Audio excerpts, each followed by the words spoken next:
예전에 정리했던 자료 중에서 오디널스와 인스크립션에 대한 그런 내용이 있었습니다. 해외에서 논의됐던 각종 자료들이 있었고요. 그 중에서 이제 팟캐스트 내용이 있었는데 그 팟캐스트 내용을 텍스트로 정리를 하고 이것을 LMM으로 번역한 다음에 LMM 챗 GPT를 활용해서 추가 질문 등을 몇 가지 좀 질문을 한 후에 오디널스와 인스크립션에 대해서 정리를 했습니다. 그것을 한번 쭉 그 블로그에 올려놓은 글이 있고요. 이 글을 한번 읽어가면서 어떤 내용인지 한번 개념을 잡아보는 시간을 가져보기 위해서 영상을 촬영합니다. 구체적으로 저도 엄청나게 뭔가 이걸 공부를 한 게 아니라 이게 도대체 어떤 것인지 개념적인 것으로만 알고 있었는데 조금은 자세하게 파악할 필요성이 제가 생겨서 정리를 한 것이니까요. 그냥 부담 없이 쭉 들으시면 됩니다. 일단 사건의 개요를 보면 2023년 2월에 비트코인 네트워크에서 스팸 트랜잭션이 증가되면서 비금융 거래가 전체 블록 공간의 50%를 차지하게 되는 일이 생겼습니다. 이로 인해서 블록체인 네트워크가 이제 혼잡해졌고요. 그 다음에 이게 한동안 지속됐습니다. 그러다 갑자기 이제 다 그 정리가 됐는데 이것이 오디널과 인스크립션이라고 하는 것 때문이라고 이제 알려져 있어서 한동안 커뮤니티가 시끌시끌했었고 오디널과 인스크립션에 대한 그 비트코인 진영의 의견도 분분한 그런 상황이었습니다. 지금도 마찬가지고요. 저는 먼저 말씀드리면 개인적으로 비트코인 네트워크는 금융 네트워크로서의 역할만 하는 것이 바람직하다 정도로 저의 입장은 정리를 하고 있습니다. 물론 할 수 있기 때문에 오디널이나 인스크립션을 할 수 있기 때문에 하는 것은 자유시장이기 때문에 그들이 알아서 할 문제이지만 그것을 하는 것이 바람직한가에 대해서는 저는 반대 입장입니다. 이게 어떤 영향을 주었냐면 비트코인 블록체인, 이 블록체인은 그냥 전체 장부라고 보시면 돼요. 블록체인이라고 했을 때 이 블록체인이 대단한 것이 아니고 비트코인의 블록을 체인의 형태로 엮어놓은 전체 장부를 블록체인이라고 보면 됩니다. 기술로서의 블록체인 이것이 아니고 장부로서의 블록체인이라고 보시면 됩니다.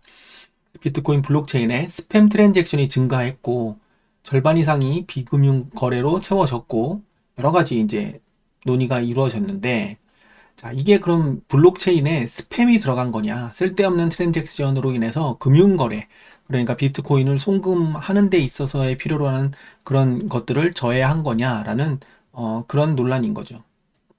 일단 그 비트코인이 수수료를 지불을 하는 보내는 사람이 수수료를 지불하도록 하는 것은 이 스팸 데이터를 처리하는 것을 방지하기 위해서라고 사토시 나카모토는 설명을 한 적이 있습니다. 그래서 의도적으로 스팸 트랜잭션을 보내더라도 수수료를 지불을 해야 됩니다. 근데 이것이 오디널과 그 인스크립션이라고 하는 그런 패턴 내에서 트랜잭션을 막 생성하다 보니까 네트워크가 이걸 활용하기 위한 트랜잭션으로 꽉 차니 실제 송금되는 트랜잭션이 자꾸만 밀리게 되는 또는 송금되는 트랜잭션을 빠르게 하기 위해서는 수수료를 매우 높여야 되는 그런 상황들이 만들어졌습니다. 동일한 주소로 여러 번 소량의 비트코인을 전송하거나 유효하지 않은 의미 없는 데이터를 트랜잭션에 포함시켜 네트워크 처리 능력을 저하시킨 바가 있고요. 이런 행위는 스팸이라고 간주하고 있습니다. 이 스팸 행위가 그래서 네트워크의 효율성을 감소시키고 불편하죠. 내가 큰 수량의 비트코인이 아니기 때문에 수수료를 많이 내는 게 부담스러운데 수수료는 일단 엄청나게 그러니까 가상 바이트당 사토시당 가상 바이트로 따졌을 때 막 200이 넘는 음, 200이 넘는 뭐 그런 상황들이 계속 발생했었죠. 블록체인 스팸의 주요 결과는 네트워크 혼잡, 트랜잭션 수수료 증가, 그리고 트랜잭션 확인 시간의 지연입니다. 혼잡하고 트랜잭션 수수료가 증가하고 수수료가 밀리기 때문에 컨펌되는 시간이 뒤로 밀리는 거죠. 스팸 트랜잭션이 증가하면 유효한 트랜잭션이 블록에 포함되는데 더 오랜 시간이 걸리기 때문에 짜증납니다. 사용자 경험이 떨어지게 됩니다. 그래서 높은 수수료를 지불해야 트랜잭션이 처리되기 때문에 낭비의 요소도 사용하는 사람들 입장에서는 더 쓰지 않아도 되는 수수료를 써야 되는 그런 상황도 생기는 거죠. 그래서 이런 스팸 문제를 해결하기 위해서는 네트워크의 확장성을 향상하거나 그러니까 뭐 블록을 높이거나 스팸 방지 메커니즘을 블록에 담기는 트랜잭션의 양을 더 크게 하거나 스팸 방지 메커니즘을 강화하거나 트랜잭션을 처리 방법을 하는 데 필요로 한다 이런 문제가 있는데 사실 이런 것보다는 그냥 오디널스나 인스크립션을 안 하는 게 최선의 방법이겠죠. 하지만 그 이후로도 최초 발생된 이후로도 주기적으로 이런 이벤트들이 있었고요. 그런 이벤트는 한 일주일 넘지 않는 선에서 바짝 진행됐다가 사라지곤 했습니다. 앞으로도 그런 비슷한 사례들이 계속 나올 거기 때문에 한번 정리를 해본다는 차원에서 제가 글을 써놓고 쭉쭉 그냥 읽어가면서 해석을 하는 겁니다. 자, 근데 이런 걸 해결하기 위해서는 기술적으로 블록의 그 용량을 높이거나 그다음에 경제적으로 이게 반드시 그렇게 해야 되는지에 대한 경제적 타당성을 그 검토를 하거나 그 다음에 거버넌스 측면에서 그러니까 합의하는 그런 합의 측면에서 생태계 합의 측면에서 이런 것들이 찬반이 워낙 첨예하기 때문에 쉽게 해결되진 않을 겁니다. 그래서 그냥 있는 그대로 놔두고 지금 현재 상태에서는 발생되면 조금 피하고 그다음에 어쩔 수 없이 수수료를 내고 보내야 된다면 조금 더 수수료를 내는 그런 방식으로 점차 어, 이 정리가 되고 있는 것 같습니다. 하지만 문제는 플로드의 용량이 증가한다라는 점이 제가 볼 때는 가장 큰 폐단 중에 하나입니다. 플로드의 블록을 동기화하는데 오디널과 인스크립션이 발생되기 이전에는 굉장히 빠른 속도로 동기화가 되는데 그런 이벤트가 발생된 시점 중간중간에 블록의 용량이 과도하게 이렇게 높아져서 데이터가 꽉꽉 차 있기 때문에 동기화하는데 시간이 훨씬 이제 오래 걸리는 그런 문제가 생기고 더 빠르게 블록 스페이스를 필요로 하기 때문에 탈중앙성이 조금은 약화되는 그런 가능성도 있기 때문에 저는 오디널과 인스크립션은 반대하는 입장입니다. 오디널이 그럼 뭐냐 봤을 때 오디널은 비트코인 블록체인에서 각각의 사토시에 그러니까 최소 단위가 1사토시라고 한다면 1사토시가 UTX 한 개로 되어 있으면 1사토시만큼의 그 각각의 고유 번호를 부여할 수 있다라는 겁니다. 그러니까 사토시에 UTXO에 일련 번호를 붙이는 그래서 오디널이라고 이런 이름이 그렇게 붙은 거라고 보시면 됩니다. 원래는 비트코인 시스템에는 개별 사토시를 식별할 수 없죠. 그러니까 사토시마다 뭐 일련 번호가 있거나 어떤 고유한 고유한 일련 어떤 코드가 있거나 그렇지 않습니다. 그냥 사토시는 사토시인데 이 오디널은 트랜잭션 입력과 출력으로 이 어떤 그 비트코인 네트워크가 가지고 있는 그런 추가 데이터를 넣을 수 있는 그런 것들을 사용해서 사토시를 식별할 수 있는 일련 번호를 부여해서 트랜잭션을 내는 그런 겁니다. 그래서 오디널 개념을 통해 각 사토시에 특정한 번호를 부여해서 이를 추적하고 식별할 수 있게 하는 그런 개념이 오디널이다. 그러니까 원래는 일련 번호가 없는 사토시인데 그 비트코인 네트워크에서 제공하는 그런 각종 코드를 응용해서 사토시에 일련 번호를 집어넣어서 특별한 의미를 부여하는 그런 행위를 말하는 겁니다.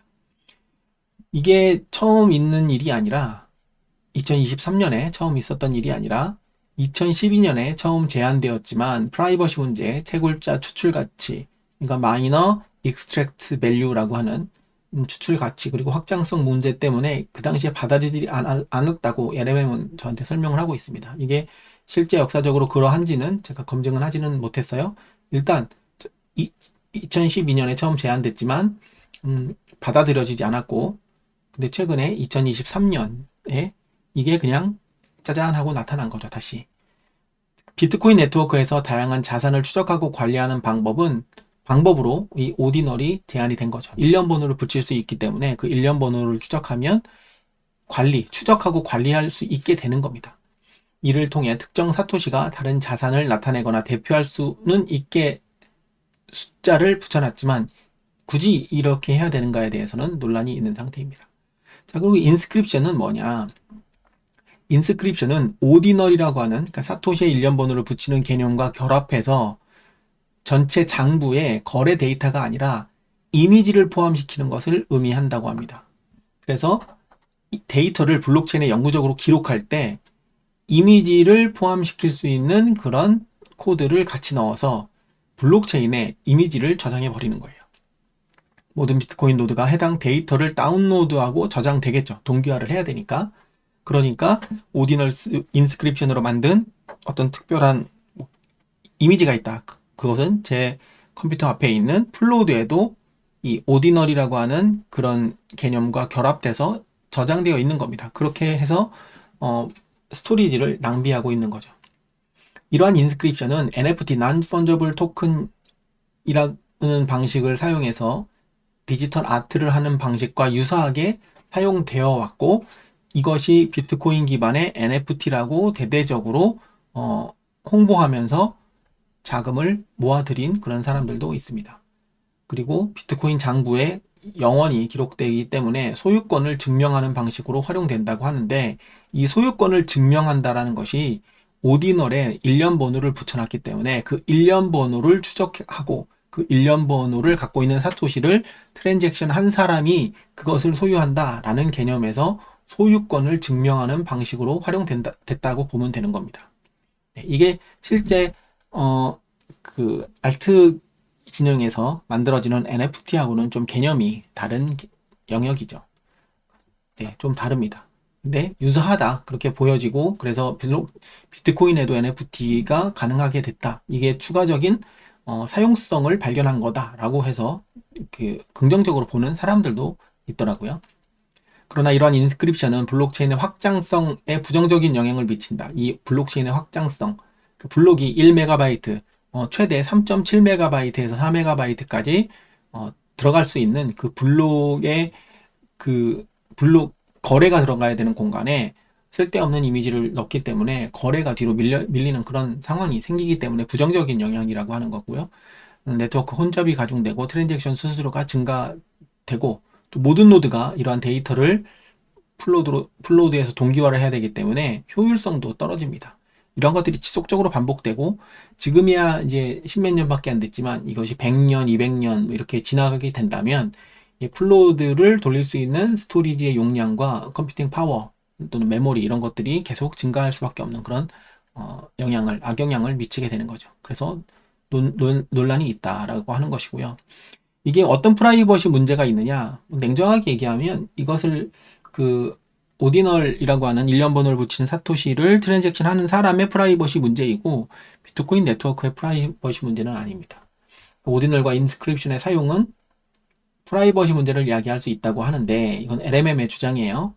특정 사토시의 고유 번호를 부여해서 그 사람의 소유권을 추적할 수 있고 관리할 수 있다면 특정되잖아요. 아, 저 사람이 비트코인을 가지고 있구나 라고 하는 그런 보유에 대한 프라이버시를 침해할 수 있기 때문에 별로 좋지 않다라고 주장하는 것이고, 다음 채굴자 추출 가치라고 하는 것, 그러니까 Miner Extracted Value라고 하는 게 있는데, 이것은 채굴자들이 트랜잭션을 처리하는 과정에서 추가적인 이익을 얻는 것을 의미합니다 라고 되어 있습니다.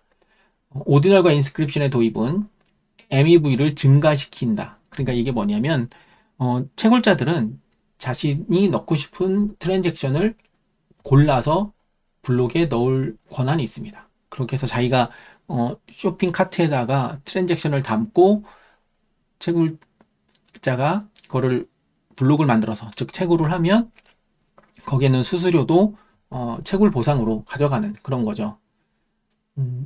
그러니까 이 오디널스 있는 사람들이 트랜잭션을 그 수수료를 왕창 올려버리면 다른 거래들이 뒤로 밀리고 채굴을 위한 이 오디널스가 앞으로 처리가 되기 때문에 일단 거래에 대해서 개입하는 행위가 이렇게 되기 때문에 비윤리적인 행위를 조장할 수 있다라고 이렇게 알려져 있습니다.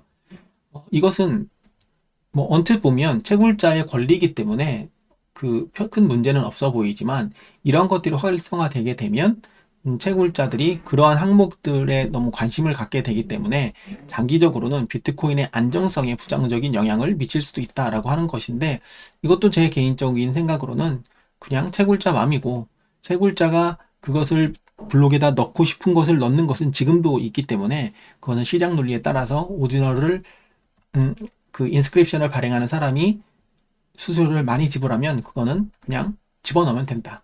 그래서 이게 부정적인 영향인지는 뭐 정확하게 저는 그 부정적인 영향이라고 판단하고 싶지는 않습니다. 그냥 원래 메커니즘이 그런 건데 채굴자들이 보너스를 더 얻는 느낌이겠죠. 뭐 블록 하나당 3,000개에서 7,000개 사이에 트랜잭션이 들어가면 거기에서 그 얻게 되는 수수료의 블록 그 사토시의 양이 정해져 있을 텐데 갑자기 보너스 받는 느낌처럼 성과급 받는 느낌처럼 뭔가가 더 들어오기 때문에 채굴자들은 이익이 되는, 채굴자들만 좋은 일이 되는 거죠. 예. 그래서 그런 내용이고요. 확장성 문제는 아까 설명한 그런 문제입니다. 자, 근데 블록 이 오디널과 인스크립션을 저는 반대하지만 이걸 찬성하고 또 다른 사용성이다라고 주장하는 사람들이 있습니다. 그래서 장점으로는 자산 추적 및 관리가 가능해졌다라는 거죠. 개별 사토시를 추적할 수 있기 때문에 프라이버시를 침해할 위험성이 있다라고 주장하는 사람도 있지만 이걸 장점으로 보는 사람도 있습니다. 그래서 특정 자산이나 소유권을 디지털화하여 안전하게 보관할 수 있는 새로운 방법을 제공했다라는 측면에서 인정하는 사람도 있고요. NFT 및 디지털 아트를 비트코인 블록에다가 심을 수 있다라는 그런 그 활용성을 높였다라고 주장하는 사람도 있고요. 그리고 창의적으로 이런 것들을 활용할 수 있는 또 하나의 활용 사례를 넣었다라는 장점을 주장하는 사람도 있지만 제가 볼 때는 단점이 훨씬 많은 비트코인을 금융 네트워크 유일무이한 디지털 P2P 가능한 금융 네트워크로 본다면 이 금융 네트워크에 걸맞게 저는 써야 된다라는 생각이 있기 때문에 저는 부정적으로 보는 입장입니다. 자, 이렇게 되면서 BRC20 토큰이라는 개념도 나오게 됩니다. BRC20은 원래는 ERC 이더리움에서 이 토큰의 그 어떤 이 토큰을 만드는 규칙을 정할 때 이렇게 숫자를 쓰는데 ERC20 토큰과 유사하게 비트코인에 해당된다고 해서 BRC20이라고 하는 그런 이름을 또 붙여놓은 것이 있습니다. 이것은 2023년 초에 오디널 프로토콜, 오디널이 그렇게 숫자를 하면서 이걸 BRC20이라고 명명을 한 바가 있기 때문에 오디널과 BRC20은 매우 긴밀한 관계가 있다 이렇게 보시면 될 것 같아요. 그래서 BRC20 토큰은 오디널 프로토콜을 활용해서 비트코인 블록체인의 데이터를 직접 기록하는 그런 규약으로 부르는데 이거는 제가 볼 때는 굳이 이렇게 해야 되나라는 그런 생각이 있습니다. 어거지인 것 같고 왜냐하면 이더리움 같은 경우에는 자체 그 스마트 네트워크가 강력하다라고 이렇게 주장을 하잖아요. 그것을 사용해서 안에 프로그래밍을 다양하게 여러 가지를 하는 그런 방법을 넣었기 때문에 이런 표준이 필요한데 비트코인은 저 오디널이라고 하는 그런 방법을 가지고 무언가 토큰화를 시키고자 하는데 이름을 ERC20이 워낙 유명하기 때문에 BRC20으로 이름을 붙인 일종의 그냥 베끼기가 아닌가라는 저는 그런 생각은 하고 있습니다. 그래서 이런 얘기가 있고 BRC20은 그래서 오디널과 인스크립션과 굉장히 유사한 키워드다. 작동 방식은 일단 데이터를 새긴다고 합니다. BRC20 토큰은 비트코인 트랜잭션의 스크립트 필드에 데이터를 새기고 이 데이터는 토큰의 주요 속성을 정의하는 정보로 영구 기록됩니다. 그러니까 NFT를 만들 때 스마트 컨트랙트 주소, 그 다음에 뭐 제목, 내용, 속성 뭐 이런 것들을 이 블록체인에다가 기록해서 non-fungible 토큰이라는 형식으로 그렇게 한다라고 알려져 있잖아요. 그래서 비슷하게 데이터를 비트코인의 스크립트 필드에다가 새기는 과정이 첫 번째 과정이라고 보는 겁니다. 그리고 이렇게 새긴 것을 토큰을 발행하고 전송합니다. 이것은 그 ERC20과는 좀 다르게 그냥 트랜잭션을 통해서 보내버리는 방식이라고 합니다. 네, 이것은 굳이 더 깊게 알 필요는 없는데 그냥 트랜잭션을 날릴 때 스크립트 필드에다가 데이터를 넣어서 발행하면 그게 토큰이 발행된다. 그러니까 매우 이상하죠. 토큰이라고 하면 뭔가 베이스 레이어의 위에 또 다른 무언가 그 디지털 그 화폐, 디지털 커런시를 만들어서 돌리는 것인데 이것은 그냥 스크립트 필드에다가 데이터를 넣어서 트랜잭션을 보내면 끝나는 그런 방식이기 때문에 되게 원시적입니다. 네, 원시적이라서 굳이 이걸 토큰이라고 표현할 필요가 있는가라는 생각은 하고 있습니다. 그래서 토큰이 전송할 때는 새로 UTXO가 만들어져서 트랜잭션이 생성돼야 되니까 트랜잭션 보낸 양만큼 UTXO가 생성돼서 정보가 비트코인 전체 정보의 트랜잭션 블록 속에 이제 저장되는 겁니다. 이렇게 해서 일단 트랜잭션이 컨펌 되고 나면 영원히 저장되기 때문에 그것을 다시 한번 해독할 수 있는 스크립트 필드에다 넣은 것을 복귀해서 이거 내가 트랜잭션 했어 라고 증명하는 그런 거죠. 사용자들이 비트코인 주소를 사용해서 토큰을 수신하고 비트코인 트랜잭션을 통해 토큰을 전송할 수 있다. 그러니까 이거는 그냥 트랜잭션 중에 하나니까 그 트랜잭션 받은 사람이 다른 사람에게 보내면 데이터 스크립트에 적혀 있는 그 것과 같이 전송할 수 있다라는 의미에서 마치 NFT와 유사하다라고 그렇게 주장을 하고 있는데, 제가 볼 때는 그냥 비트코인이라고 하는 비트코인의 동전, UTXO라고 하는 그런 비트코인 동전에 낙서를 해서 저장을 해놓는 그런 것 이상도 이하도 아니다 정도로 저는 이해를 하고 있습니다. 약간은 중구난방인 것 같긴 한데, 이 오디널스와 인스크립션이 한 번 정도는 그래도 이해를 하고 넘어가야 될 사항이 있는 것 같고, 제가 이 자료를 오래전에 저장을 해놨다가 이렇게 찾다가 이걸 발견을 해서 LMM이 요즘 워낙 활성화가 되고 있기 때문에 LMM을 통해서 번역하고 정리를 해본 것이고요. 이것을 한번 쭉 읽으면서 나름대로 그냥 저의 언어를 더해서 영상을 만들어 보았습니다. 그래서 오디널스와 인스크립션이 무엇인지 좀 배우고 싶은 분들은 참고하시면 되겠습니다.